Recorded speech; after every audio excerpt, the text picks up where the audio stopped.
Nakiisa sa pagdiriwang ng Pasko ng Pagkabuhay si pambansang kamao Manny Pacquiao. Bago nito, grande ang pagsalubong sa kanya ng mga taga-Jensan noong bumalik siya matapos talunin si Timothy Bradley Jr. May ulat on the spot si Mav Gonzalez.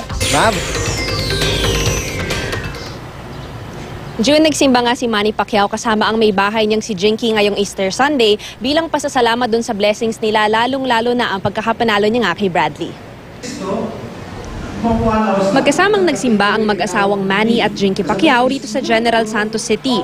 Kanina, umalis na pabalik ng Manila ang mga anak nila na nagbakasyon dito sa Jensan.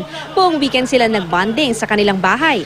Tila nga walang kapaguran sa dami ng activity si Pacquiao. Pero isang linggo matapos ang maaksyong rematch nila ni Timothy Bradley Jr., pahinga muna sa boxing si Pacman.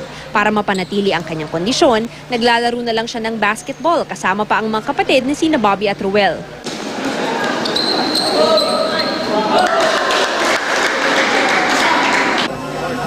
Samantala, bagamat Biyernes Santo, naging mainit pa rin ang pagsalubong sa WBO welterweight champion pag-uwi niya rito sa Jensan.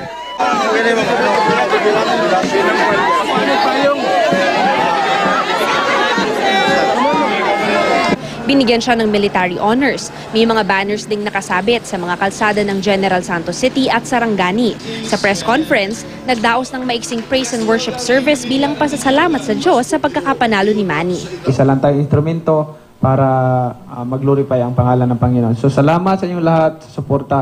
Ang karangalan na ito ay hindi lamang sa akin, sa aking pamilya at sa aking probinsya, kundi sa ating lahat mga Pilipino na laging nakasuporta at nakatutok sa laban. Masaya ako na nakabalik ulit dito, nakabalik na naman dito sa lugar ko, and then excited na ako makita yung pamilya ko, lalo na nandito yung mga anak ko lahat. So maakap sila makalaro ulit. Dumalo rin sa Heroes Welcome si Mommy Jonisha na pumunta rin sa Amerika para suportahan ang anak. Malaking suporta ko sa kanya. Sumisigaw ko. Tumpahin mo na si Timothy Bradley. Andito ako susuporta sa'yo. Tumpahin mo na. Kasi sa hindi pa siya lumaban, may sinabi niya sa akin. Maawa ako sa kanya, ma. Pag maawa ka na, stop ka nag-boxing maawa ka na. Kung maunahan ka, makita ko na bagsakin ka. Bahalag matalo tayo, basta ako ang susuntok ni Bradley.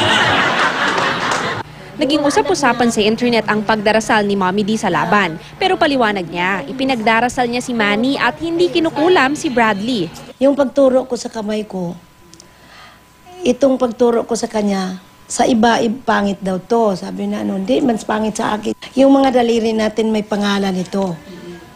Itong sa gitna ang Diyos nga Ama. Malaking suporta to sa loob, sa lakas loob sa sa anak ko. Yan ang ginagawa ko nga. Tinuro ko nga, lakasan mo, Lord, ang anak ko.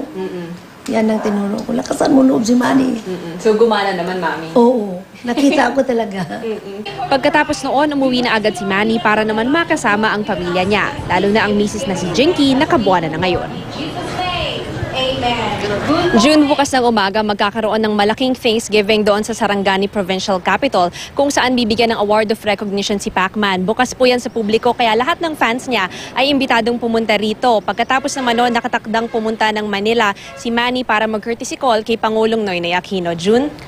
Mav, napansin namin dun sa video mo kanina, yung panay practice ni Manny Pacquiao ng basketball. Totoo ba yung bali-balita, Mav, na balak daw niya maglaro para sa isang expansion team ng PBA, Mav?